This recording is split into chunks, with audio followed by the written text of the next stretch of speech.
Class नहीं की थी वो समझ लें।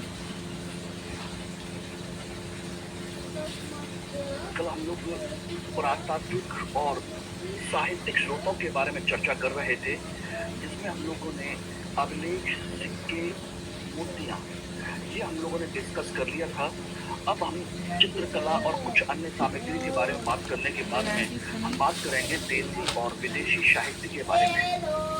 और मैंने पहले भी आप लोगों से कहा है कि ये जो स्रोत हैं, अभी मैं यहाँ पर केवल आप लोगों को एक आउटलाइन डिस्कस कर रहा हूँ। उसके बाद इनके बारे में जो डिटेल इंफॉर्मेशन है, डिटेल जो डिस्कशन है, हम चैप्टर वाइज या टॉपिक वाइज करेंगे। जिस पीरियड में जहाँ पर ये सारी चीज़ें आती जाएंगी, वहीं पर इनको डिस्कस करते चले जाएंगे। ओके, तो बिल्कुल भी आप परेशान मत रहिएगा कि सर इसमें तो ज़्यादा डिटेल में आपने नहीं पढ़ाया। यहाँ केवल स्रोत के बारे में बताने का मतलब है सिर्फ आपको इंडिकेट करना। जैसे अभिलेख के बारे में मैंने कहा था, इंस्क्रिप्शंस के बारे में, कि जो अभिलेख हैं तो नेचुरल सी बात है, जिस चैप्टर में जिस टॉपिक में आएंगे वहाँ पर उनके बारे में जो कुछ भी एग्जाम पॉइंट ऑफ व्यू से इम्पोर्टेंट होगा वो आपको जरूर मैं डिस्कस करता चला जाऊँगा। अभी मैंने केवल आउटलाइन डिस्कस किया है, ठीक है? तो बिल्कुल परेशान मत होइएगा किसी भी लेवल पर। मूर्तिकला, आज हम बात कर रहे हैं एक चित्रकला के बारे में। आप देखेंगे तो ये सब मैंने आप लोगों को एक चार्ट मैंने बना दिया था, तो उसमें आप लोगों को बिल्कुल परेशान होने की ज़रूरत नहीं है। तो इससे बात करें तो स्रोत के रूप में एक चित्रकला की हमें जानकारी और मिलती है कि चित्रकला जो होती है किसी भी कालखंड के बारे में बहुत अच्छी जानकारी देते हैं, क्योंकि जो चित्र बनाए जाते हैं कलाकारों के माध्यम से वो उस समय के समाज का दर्पण होता है, समाज का प्रतिबिंब होता है, इमेज होती है। जो हम अपनी आंखों से देख रहे होते हैं, जो हम अपनी मन की कल्पनाओं से समझ रहे होते हैं, उसी को हम लोग चित्र में उकेरते हैं। इससे हमें उस समय का सामाजिक, आर्थिक, राजनीतिक, कलात्मक या जो अन्य पक्ष हैं वो सबकी जानकारी हमें यहाँ से मिल सकती है। जैसे अगर आम आदमी के चित्र हैं तो स्वाभाविक सी बात है आम आदमी के वस्त्र, आभूषण, इन सब के बारे में जानकारी मिल जाएगी। उनका रहन सहन क्या है, उनके मकान कैसे होते थे, पशु पक्षी कौन कौन से हैं, ठीक है ना? अगर किसी देवी देवता का चित्र है तो उसकी धार्मिक जानकारी मिल जाएगी, बात समझना। अगर किसी के राज दरबार का चित्र है तो नेचुरल सी बात है कि राज दरबार में लोग कैसे बैठते थे, राजा का सिंहासन कहाँ होता था, किस तरीके से होता था, ठीक है, और कितने मंत्री या उन सब चीज़ों का व्यवस्था कैसी होती थी, इन सब के बारे में हमको जानकारी मिल सकती है। तो कुल मिलाकर के चित्रकला से हम उस समय के समाज, उस समय के धर्म, उस समय की राजनीतिक व्यवस्था, उस समय के लोगों की जो आर्थिक गतिविधियाँ हैं, इन सभी चीज़ों के बारे में हमें जानकारी मिल जाती है, ठीक है ना? लेकिन यहाँ पर मैं चित्रकला के बारे में जो बात कर रहा हूँ वो सबसे ज़्यादा डिटेल में आप लोग पढ़ेंगे आप आर्ट एंड कल्चर में। यहाँ पर केवल और केवल मैं इतना बताऊंगा कि किस किस पीरियड में क्या क्या गतिविधियाँ हुई हैं। तो एक हल्का सा मैं आपको डिस्कशन कर देता हूँ, बता देता हूँ कि एक हमें इससे समाज, धर्म, राजनीति, व्यवस्था, आर्थिक व्यवस्था और कला, इन 4-5 चीजों के बारे में विशेष जानकारी मिलती है। इसके माध्यम से ये कहें कि हम कोई विज्ञान के बारे में कोई जानकारी मिल जाए तो स्पष्ट तौर पर ऐसा कोई अभी एविडेंस हमको नहीं मिला है, ठीक है। अगर हम इसके विकास के संदर्भ में देखें तो आराम से आप लोग समझ सकते हैं इसके विकास के संदर्भ में।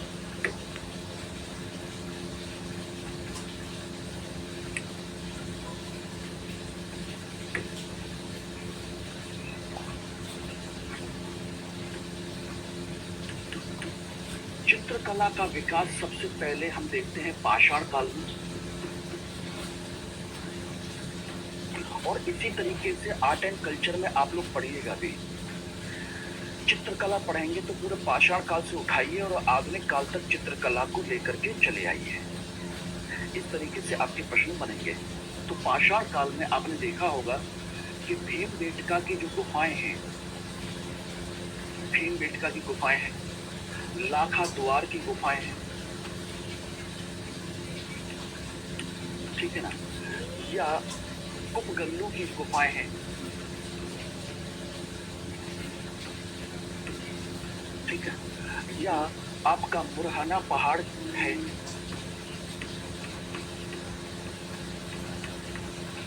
इन सभी जगहों से हमें आपके पाषाण काल के चित्रों के साक्ष्य मिले हैं।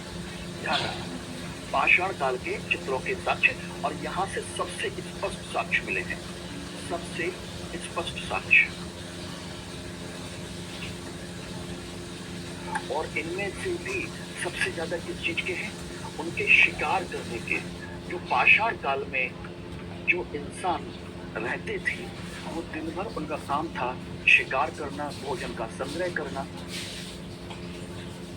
इनके लोकेशन अभी चलिए बता दूंगा मैं प्रीतम, तो इसको समझ लीजिए, इसके स्पष्ट साक्ष्य आपको शिकार, क्योंकि उस समय इंसान पूरे दिन क्या करता था? शिकार या खाना बदोश की जीवन जीता था। तो दिन भर बैठ करके, खाली बैठ करके, गुफा में रह करके, जब बाहर बारिश है, धूप है, तमाम सारी चीजें हैं, तो क्या करेगा? पत्थर का टुकड़ा उठाया और उसी पर उसने घिसना शुरू कर दिया।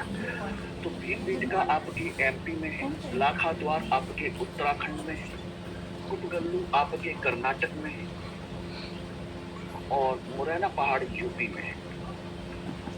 ये इस तरह से इनके कुछ एविडेंस हमको मिले हैं। पाषाण काल से ही हमें चित्रकला के बारे में जानकारी मिल जाती है। तो शिकार के हैं इनके चित्र सामूहिक नृत्य के हैं, इनके चित्र बच्चों के खेलने के हैं, इनके चित्र एक महिला अपने बच्चे को दूध पिला रही है उसके चित्र हैं। सोचिए उस समय में विभिन्न जानवरों के चित्र हैं। तो इससे आइडिया मिलता है कि ये लोग कैसे उस समय शिकार करते थे, कैसे ये लोग रहते थे, किस तरह की इनका जीवन था, किस तरह की इनकी गतिविधियां थी। तो चित्रों से ही बहुत कुछ क्लियर हो जाता है, ठीक है। उसके बाद आ जाइए सिंधु घाटी सभ्यता। सिंधु घाटी सभ्यता, यहाँ पर जो चित्र मिले हैं, ध्यान रखना, ये जो चित्र हैं, यहाँ पर आपकी गुफाओं में चित्र नहीं मिले, बल्कि चित्र मिले हैं आपके बर्तनों पर। बर्तन बोले तो मृत भांड, मिट्टी के बर्तनों पर इनके चित्र मिले हैं, या फिर मिले हैं इनकी मोहरों पर। यानी कि ये लोग गुफा से निकल करके मैदान में आ चुके थे और दीवारें ईंटों की थी, तो ईंटों की दीवारें पर तो चित्र बन नहीं सकते, खाना खाएगा, इसलिए इन्होंने बर्तनों पर कलाकारी की, बर्तनों पर इन्होंने डिजाइन बनाई, या फिर जो इनकी मोहरें चलती थी उन मोहरों पर इन्होंने अपने विभिन्न प्रकार के चित्र बनाए, जिनसे उस समय के बारे में काफी सारी जानकारी मिल जाती है, ठीक है ना। उसके बाद आ जाइए, तो हम तीसरा देखें तो वैदिक काल है, या चौथा महाजनपद काल है। महाजनपद, और इन दोनों पीरियड में हमें चित्रकला का कोई साक्ष्य नहीं मिलता, कोई भी साक्ष्य हमें चित्रकला का नहीं मिलता। इवन आप देखेंगे तो मौर्य काल में भी चित्रकला का कोई साक्ष्य नहीं है। तो अब कहोगे कि चित्रकला कहाँ विकसित हुई, कब विकसित हुई? अब आप खुद सोच लीजिए कि चित्रकला अधिकांशतः मौर्योत्तर काल में शुरू होती है। कहाँ पर? मौर्योत्तर काल में। मौर्योत्तर काल, गुप्त काल और गुप्तोत्तर काल, इन तीनों पीरियड में जो चित्रकला है ये आपकी चली जाती है गुहा चित्रकला की तरफ। गुहा चित्रकला, इस पीरियड में आपके मिलते हैं अजंता की गुफाओं में चित्र, अजंता की गुफा, बाघ की गुफा, एलोरा की गुफा, खाना नहीं खाएंगे बेटा। ठीक है ना, और अन्य गुफाएं। इन गुफाओं में ये चित्र हमको मिलते हैं, और ये जो चित्र मिलते हैं, ध्यान रखना, आपके ये चित्र धार्मिक भी हैं स्लीपर वहाँ नहीं है बेटा। और गैर धार्मिक भी हैं। धार्मिक और गैर धार्मिक सभी प्रकार के चित्र हमको अजंता, एलोरा, बाघ और तमाम तरह की जो गुफाएं हैं, एलिफेंटा की गुफाएं हैं, या आपके सिद्धन बसल की गुफाएं हैं, ये तमाम तरह की गुफाएं जो महाराष्ट्र के क्षेत्र में फैली हुई हैं, उन सभी में ये चित्र मिले हैं। ठीक है ना, ध्यान रखिएगा एवरीबॉडी। क्लियर हो गया, समझ में आ गया? तो एंशिएंट पीरियड में ये आपके चित्र हैं।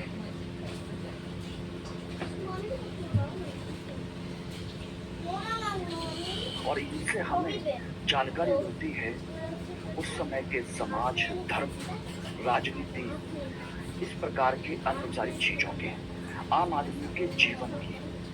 जैसे अजंता की गुफाओं में एक चित्र मिलता है, सॉरी एलोरा की गुफा को साइड में एक चित्र मिलता है, पुलकेशिन द्वितीय का दरबार का चित्र मिलता है, जो एक विदेशी राजदूत का स्वागत कर रहा होता है अपने दरबार में।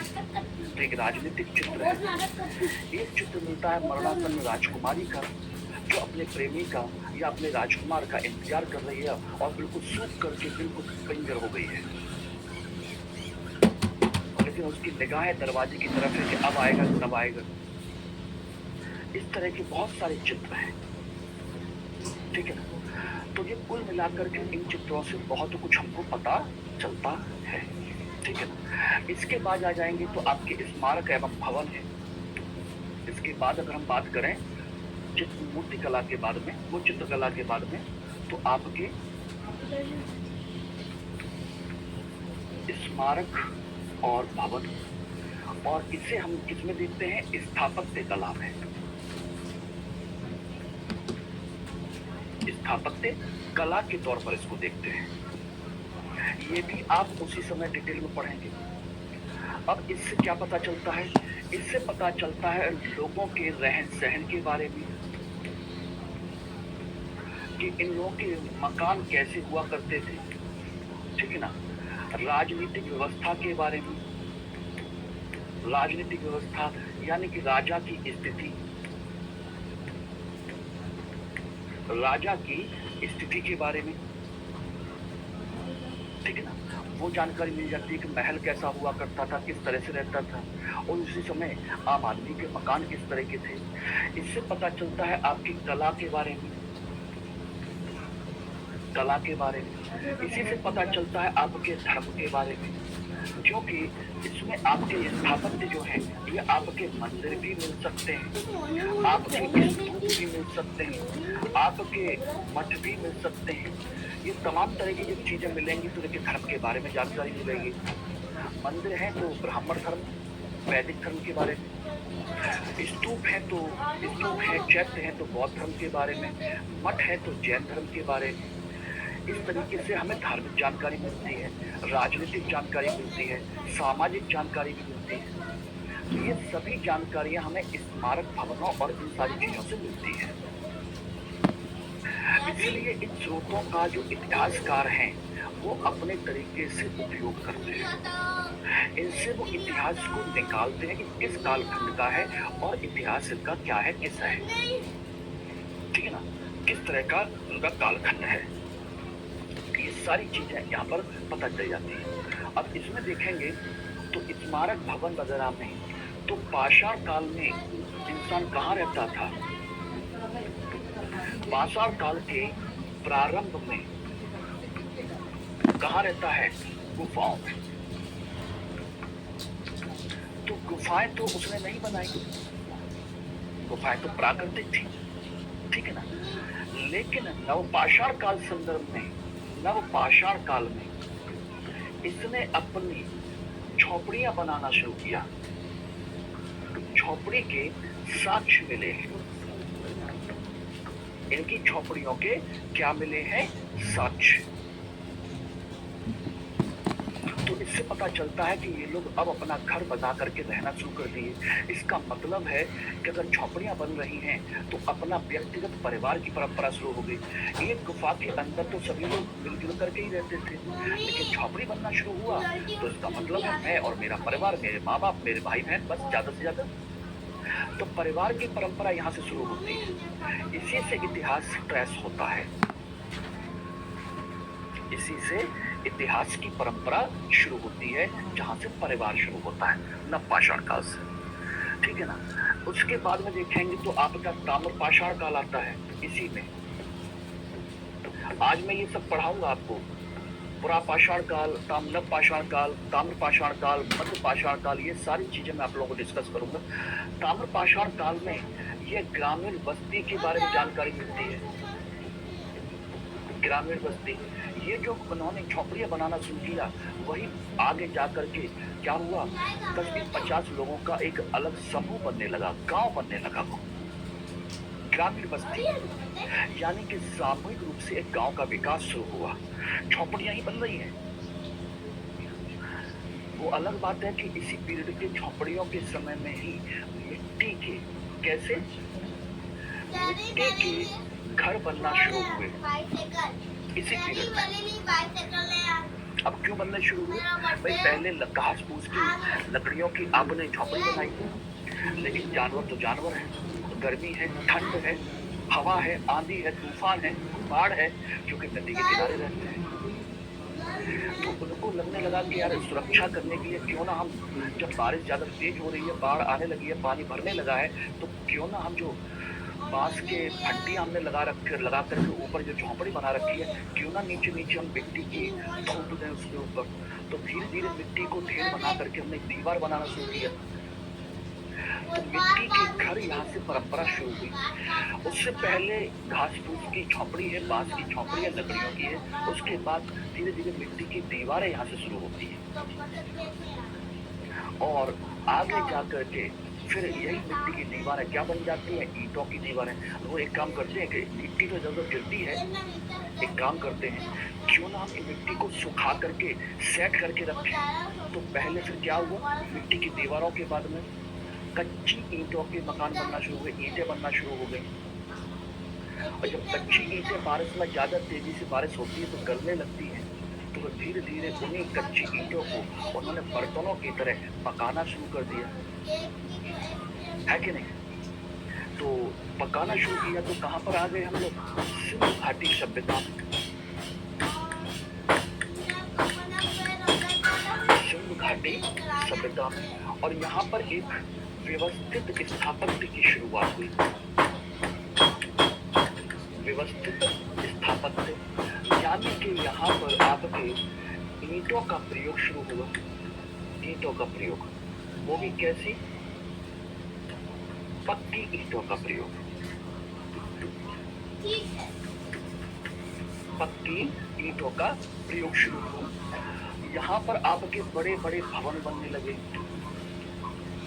बड़े बड़े भवन, बड़ी संरचनाएं यहाँ पर बनना शुरू की। अन्नागार बनना शुरू हुए, श्रमिक आवास बनना शुरू हुए, पुरोहित का आवास बनना शुरू हुआ, सभा भवन बनना शुरू हुआ, गोदी बाड़ा बनना शुरू हुआ, जहाँ जहाज आकर खड़े होते हैं। तो ये बहुत ही बेहतरीन तरीके से इस पीरियड में आपका स्थापत्य जो है वो अच्छी तरीके से शुरू हुआ। लेकिन इस सिंधु घाटी सभ्यता में कहीं पर भी धार्मिक स्थापत्य नहीं है। जगत बेटा, मैंने स्टार्टिंग तो ब्लैक बोर्ड पे मैंने कर दी है। अब मैं अगर इसको व्हाइट बोर्ड पे करूँगा तो बेटा ये जो लिखा हुआ है ये सब गड़बड़ हो जाएगा, कुछ भी दिखेगा नहीं बेटा। इसलिए आज की क्लास इसको ऐसे ही मैनेज करिए। कल से मैं कोशिश करूँगा कि व्हाइट बोर्ड पर आपको डिस्कस कर दूँ मैं, जगत सिंह, ठीक है ना बेटा? क्योंकि देखिए मैं अभी अगर इसको व्हाइट करूँ तो आपकी कंडीशन कैसी हो जाएगी, ये देखिएगा, इस पर जो लिखा हुआ है वो सब गायब हो जाएगा, चाहे इससे पहले वाला हो, चाहे ये वाला हो, या कोई भी हो, इस तरीके से, ठीक है ना?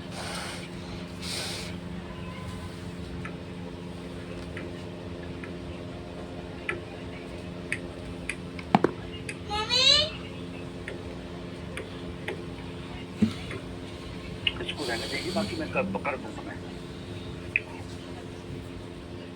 ठीक है, तो ये सिंधु घाटी सभ्यता। इसके बाद आ जाएंगे तो वैदिक काल। हाँ, exactly। वैदिक काल में हमें कोई भी स्थापत्य की जानकारी नहीं मिलती है, किसी प्रकार के मकान की, झोपड़े की या इन सब चीजों की जानकारी हमको नहीं मिलती।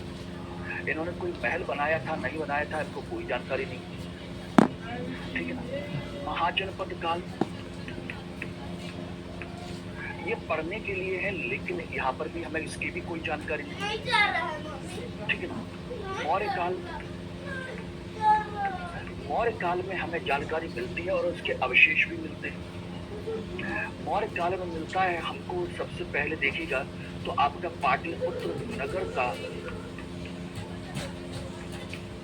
नगर की संरचना हमको मिलती है, इसकी जानकारी, इसके अवशेष मिले हैं आपके पटना में, बाकायदा इसके अवशेष मिले हैं। चंद्रगुप्त का महल के अवशेष मिले हैं, चंद्रगुप्त का महल, इसके अवशेष मिले हैं। अशोक के महल के अवशेष मिले हैं।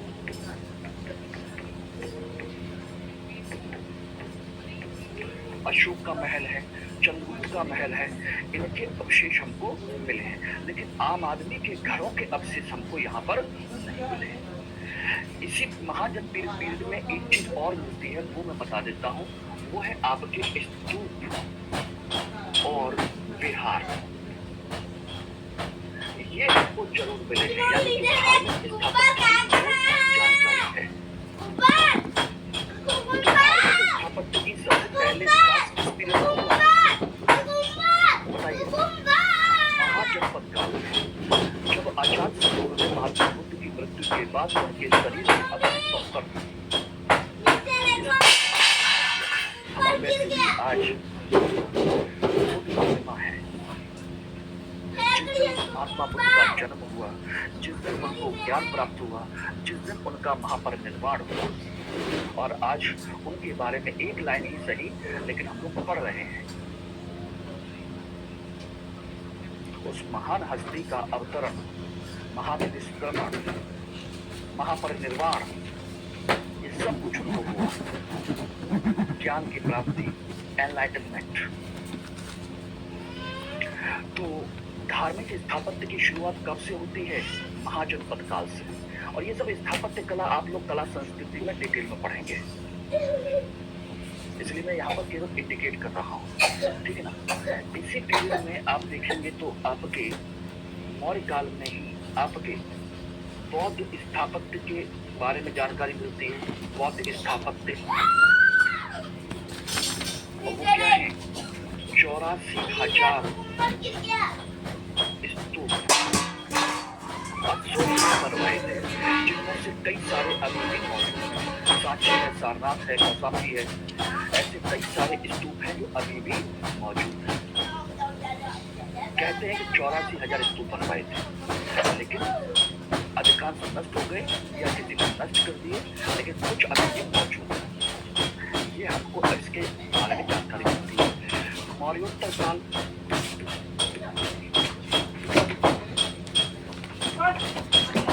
मौर्योत्तर काल, ठीक है ना।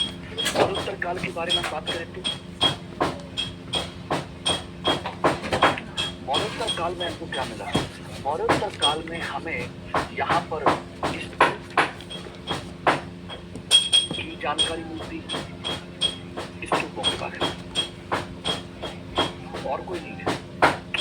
और किसी राजा का महल, प्रजा का महल, जनता के घर, ये वो कुछ भी नहीं मिला है। दूसरा मिलता है इसी पीरियड में चैत्य और विहार, जहाँ पर बौद्ध भिक्षु रहते हैं, पूजा स्थल है एक प्रकार से। बौद्ध यानी कि धार्मिक स्थापत्य की हमें यहाँ से जानकारी मिलती है। इसके बाद देखेंगे तो आपका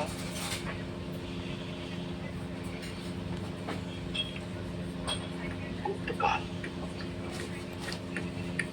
और इसे कहते हैं स्थापत्य कला का स्वर्ण युग। स्थापत्य कला का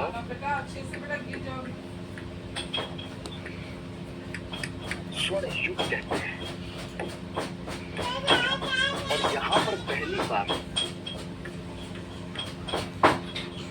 मंदिर स्थापत्य की जानकारी मिलती है, और वो भी नागर शैली के मंदिर। नागर शैली के उत्तर भारत के मंदिरों के हमको जानकारी मिलना शुरू होती है। तो मंदिर स्थापत्य कला की यहाँ से हमको अवशेष मिलते हैं, जानकारी मिलती है। बाकी इनका कोई महल, कोई नगर, कोई शहर या आम जनता के जो स्थिति है उसकी कोई जानकारी नहीं है। इसी पीरियड में आपका बौद्ध स्थापत्य की भी जानकारी मिलती है, बौद्ध स्थापत्य, और वो है आपका जिसे हम कहते हैं सारनाथ स्तूप, इसी पीरियड। और इसी पीरियड में आपके शिक्षा के केंद्र की जानकारी मिलती है। शिक्षा का केंद्र विकसित किया गया, कौन सा था जिसका गुप्त काल में निर्माण किया गया? विक्रमशिला या नालंदा? बताइए।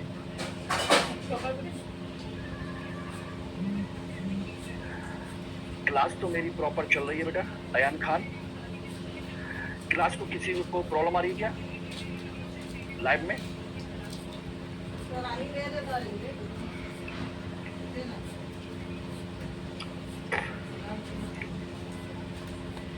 किसी को कोई प्रॉब्लम नहीं है?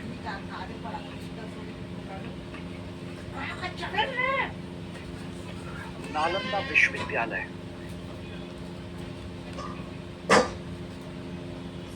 नालंदा विश्वविद्यालय इसी पीरियड में बनना शुरू हुआ। तो इस तरीके से गुप्त काल में ये सारी चीजें शुरू होती हैं स्थापत्य के बारे में। ठीक है, तो ये एक हमको इन सब चीजों से क्या मिलता है, उस समय की धार्मिक सामाजिक लोगों की जानकारियां मिलती हैं, सारी चीजें मिलती हैं, ये सब कुछ है इसी पीरियड में। उसके बाद दक्षिण भारत में चले जाते हैं तो आपके मंदिर में वहाँ मिल जाते हैं द्रविड़ शैली। मध्य भारत में चले जाते हैं तो बेसर शैली है।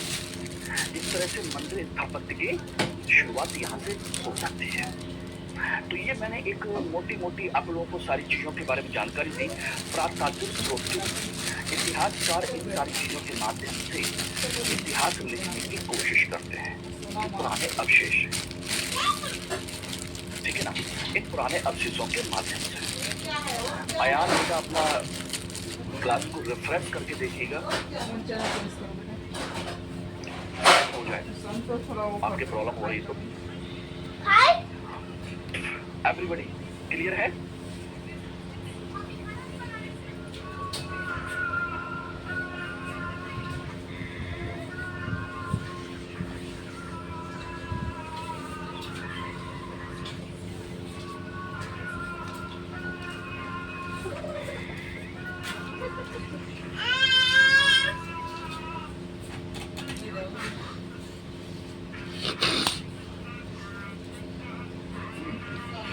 अब आते हैं साहित्यिक स्रोतों के बारे में।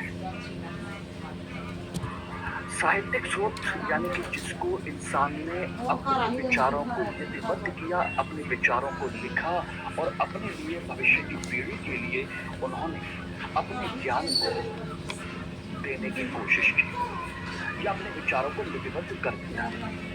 इसमें आपके जो साहित्यिक स्रोत हैं दो प्रकार के होते हैं, एक देसी स्रोत और दूसरे विदेशी स्रोत। विदेशी स्रोत हैं आपके एक प्रकार से जो विदेशी लोग आए हुए हैं उनके बारे में। देसी स्रोत हैं जो भारत के अपने हैं, और इनमें से धार्मिक स्रोत और गैर धार्मिक स्रोत दो चीजें हैं, धार्मिक और गैर धार्मिक। इसमें आप लोगों को कुछ भी नहीं करना है, जो बता रहा हूँ उसको सुन लीजिएगा। धार्मिक स्रोत में हम बात करें तो आपके ये रहे, आपके धार्मिक स्रोत में तीन चीज है, ब्राह्मण धर्म, बौद्ध धर्म और जैन धर्म। ब्राह्मण धर्म में आप ध्यान रखना दो तरह का धर्म होता है। ब्राह्मण धर्म में एक होता है वैदिक धर्म, वैदिक साहित्य, और दूसरा होता है गैर वैदिक साहित्य। वैदिक और गैर वैदिक। वैदिक में देखें तो ये हम डिटेल में पढ़ेंगे, हम लोग ध्यान रखना, इसलिए मैं यहाँ पे कोई चर्चा नहीं करूंगा। यहाँ पर आएंगे वेद, उपवेद, ठीक है ना। यहाँ पर आएंगे ब्राह्मण ग्रंथ, यहाँ पर आएंगे उपनिषद जिन्हें हम वेदांत कहते हैं, ठीक है ना। यहाँ आएंगे अरण्यक और यहाँ पर आएंगे वेदांग, वेदों के अंग। ये आपके वैदिक धर्म में आते हैं, वैदिक साहित्य में आते हैं। और नेचुरल सी बात है, जब हम आर्य सभ्यता के बारे में पढ़ेंगे तो यहीं से शुरू ही करेंगे। ये सब चीजें क्या क्या है, किस किस तरीके से है, इंपॉर्टेंट है। गैर वैदिक में आते हैं, आपके ध्यान रखना, स्मृतियां, पुराण और महाकाव्य। महाकाव्य, स्मृति, पुराण और महाकाव्य, ये आपके गैर वैदिक धर्म में आते हैं।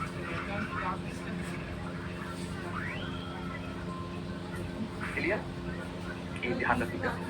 दूसरा, बौद्ध धर्म के बारे में बात करें तो बौद्ध धर्म में आपके क्या आते हैं, एक तो आते हैं त्रिपिटक और अन्य लोगों के ग्रंथ, अन्य महत्वपूर्ण ग्रंथ। जो भी बौद्ध धर्म के जो बड़े बड़े विद्वान पैदा हुए, उन्होंने अपने अपने विचारों से जो ग्रंथ लिखे हैं वो आपके इस लिस्ट में आते हैं। ये लिस्ट और ये सारी चीज,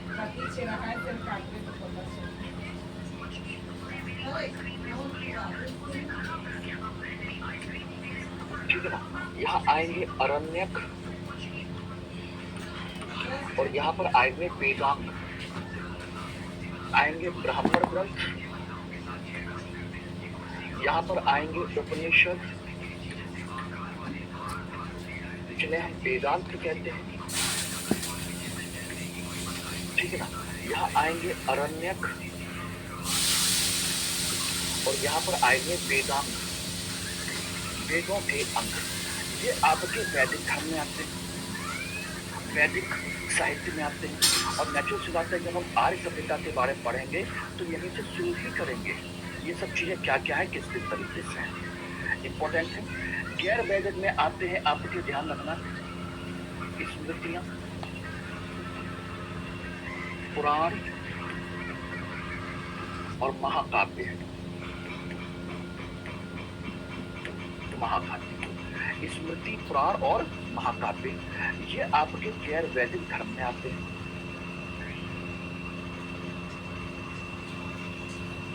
क्लियर, ये ध्यान रखिएगा। दूसरा, बौद्ध धर्म के बारे में बात करें तो बौद्ध धर्म में आपके क्या आते हैं, एक तो आते हैं त्रिपिटक और अन्य लोगों के ग्रंथ, अन्य महत्वपूर्ण ग्रंथ। जो भी बौद्ध धर्म के जो बड़े बड़े विद्वान पैदा हुए, उन्होंने अपने अपने विचारों से जो ग्रंथ लिखे हैं वो आपके इस लिस्ट में आते हैं।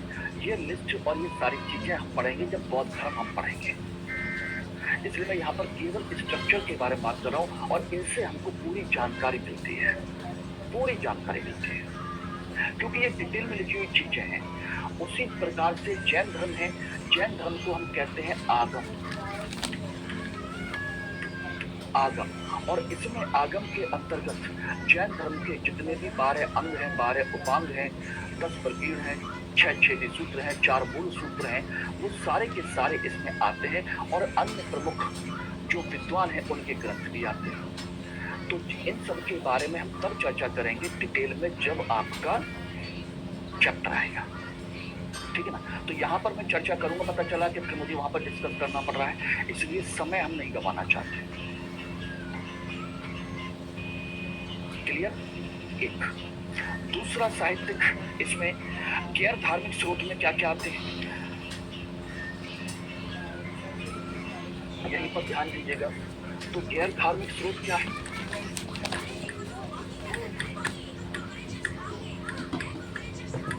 गैर धार्मिक स्रोत यानी कि ऐसे ग्रंथ जिनका संबंध धर्म से नहीं है, ऐसे ग्रंथ जिनका संबंध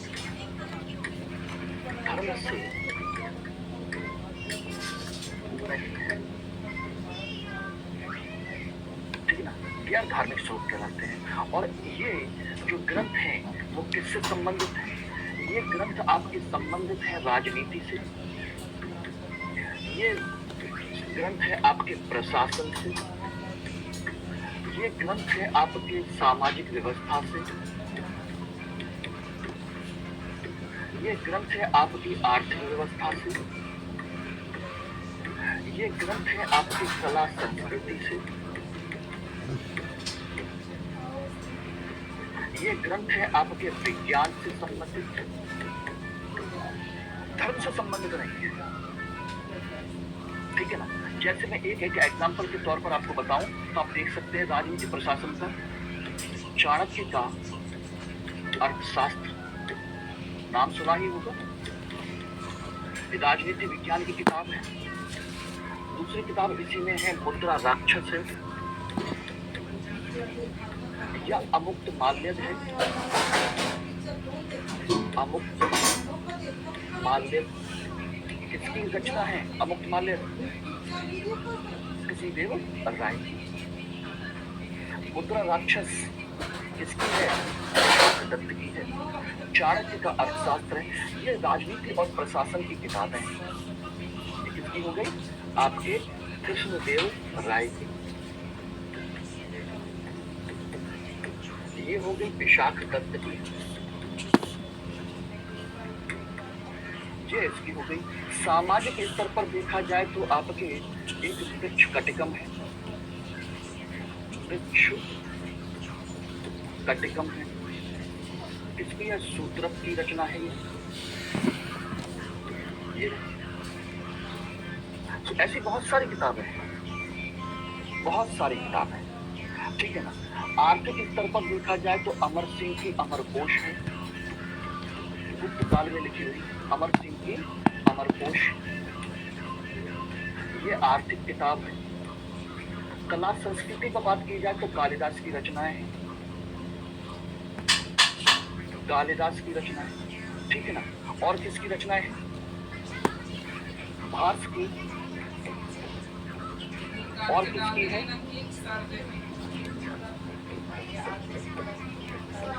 वात्स्यायन की कामसूत्र है।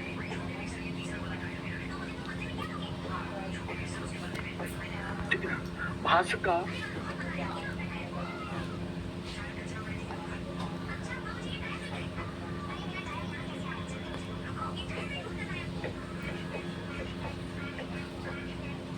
भरतनाट्यम है। इस तरह से बहुत सारी रचनाएं हैं। विज्ञान पर देखेंगे तो आपके किस किस की रचना शास्त्र है। ये राजनीति और प्रशासन की किताबें हैं। इसकी हो गई आपके कृष्णदेव राय की। ये हो गई विशाख दत्त की। ये इसकी हो गई। सामाजिक स्तर पर देखा जाए तो आपके एक वृक्ष कटिकम है, वृक्ष कटिकम है। इसकी यह सूत्रक की रचना है।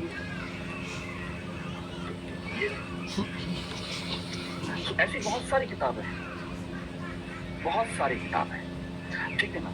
आर्थिक स्तर पर देखा जाए तो अमर सिंह की अमरकोश है, गुप्त काल में लिखी हुई अमर सिंह की अमरकोश, ये आर्थिक किताब है। कला संस्कृति पर बात की जाए तो कालिदास की रचनाएं हैं, कालिदास की रचना, ठीक है ना। और किसकी रचना है? भास की। और किसकी है?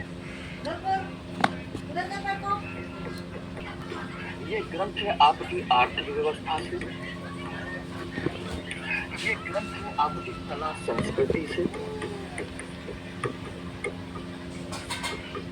ये ग्रंथ है आपके विज्ञान से संबंधित, धर्म से संबंधित नहीं है,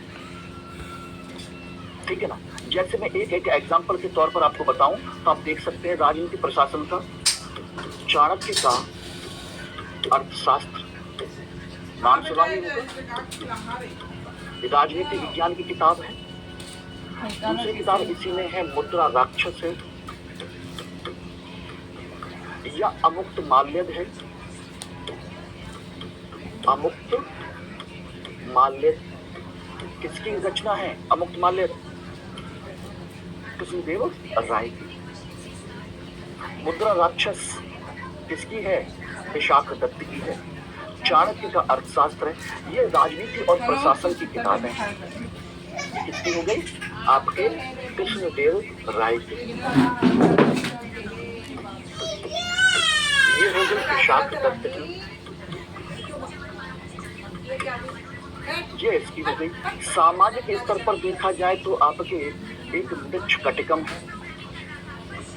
मृक्ष कटिकम है। किसकी? सूत्रक की रचना है ये। तो ऐसी बहुत सारी किताबें हैं, बहुत सारी किताबें हैं, ठीक है ना। आर्थिक स्तर पर देखा जाए तो अमर सिंह की अमरकोश है, गुप्त काल में लिखी हुई अमर सिंह की अमरकोश, ये आर्थिक किताब है।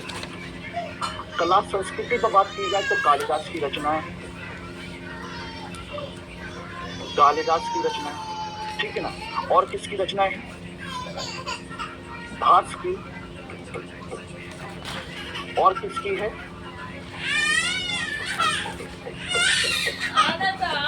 बादशाह यानी कि कामसूत्र है।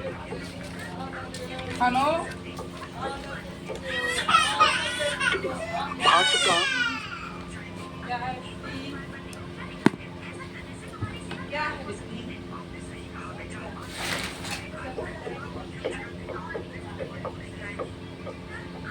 भरतनाट्यम है। इस तरह से बहुत सारी रचनाएं हैं। विज्ञान पर देखेंगे तो आपके किस किस की रचना है? आर्यभट्ट की किताब है, आर्यभट्ट की आर्यभट्टियम। ऐसी बहुत सारी किताबें हैं जिनको हम लोग चैप्टर जब आता जाएगा उस चैप्टर में उसी जगह पर उस काल के शोध के संदर्भ में आपको मैं बताता चला जाऊंगा। ये मैंने एक आइडिया आप लोगों को बता दिया है, ठीक है ना। कामंदक की नीति शास्त्र है, ठीक है ना। ऐसी बहुत सारी